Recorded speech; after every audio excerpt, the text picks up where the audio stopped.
Winter start అయినట్టే, ఇంకా చలిమంటలు వేసుకోవడానికి రెడీ అవ్వాలి. అలానే చాలా మంది స్నానాలు స్కిప్ చేసే సీజన్ కూడా అనమాట ఇది. అలానే మార్నింగ్ నిద్ర లేవాలంటే యుద్ధమే చేయాలి.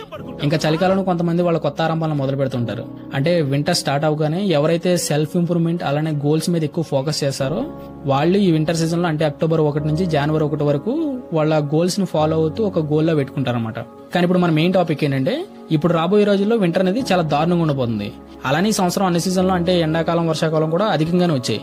కానీ ఇప్పుడు వస్తున్న చలికాలం మాత్రం చాలా ఎక్కువగా ఉంటుందంట. ఇండియన్ వెదర్ ప్రెడిక్షన్ చేసే ఐఎండీ, అంటే ఇండియన్ మెట్రోపొలిటికల్ డిపార్ట్మెంట్, ఈ సంవత్సరం వింటర్ లో టెంపరేచర్ చాలా తగ్గిపోతుందని చెప్పుకుంటున్నారు. దీని కారణం లెనిన్ ఎఫెక్ట్. లెనిన్ అంటే స్పానిష్ వర్డ్ అన్నట్టు ది లిటిల్ గర్ల్ అని అర్థం వస్తుంది.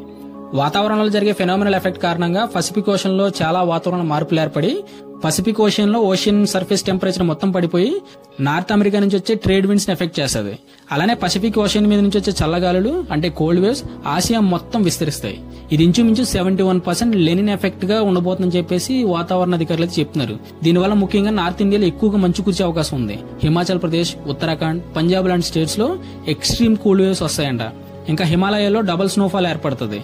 కాశ్మీర్, లద్దాఖ్, సిక్కిం ప్రాంతాల్లో మంచుతో రోడ్డు బ్లాక్ అయిపోయే అవకాశాలు కూడా ఉన్నాయి. ఢిల్లీలో అయితే టెంపరేచర్ మొత్తం తగ్గిపోయి 1 డిగ్రీ సెల్సియస్ వరకు నమోదయ్యే అవకాశం ఉందని చెప్పుకొస్తున్నారు.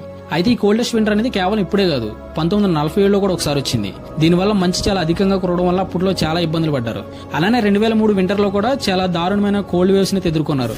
2003 జనవరిలో ఇంచుమించు కోల్డ్ వేవ్స్ వల్ల 900 మంది చనిపోయారు. మళ్ళీ ఇప్పుడు, అంటే 2025లో అంతకు మించి కోల్డ్ వేవ్స్ ఏర్పడబోతుందని చెప్పేసి వాతావరణ శాఖ రిపోర్ట్ అయితే ఇచ్చింది. ఇక్కడ బాధాకరమైన విషయం ఏంటంటే, హోమ్లెస్ పీపుల్స్ ఉంటారు కదా, వాళ్ళు ఈ చల్లగాలుల వల్ల చాలా ఇబ్బందులు పడతారు, చాలా దారుణమైన పరిస్థితులు ఎదుర్కొంటారు. ఇంకా వాళ్ళకి దేవుడే దిక్కని చెప్పాలి.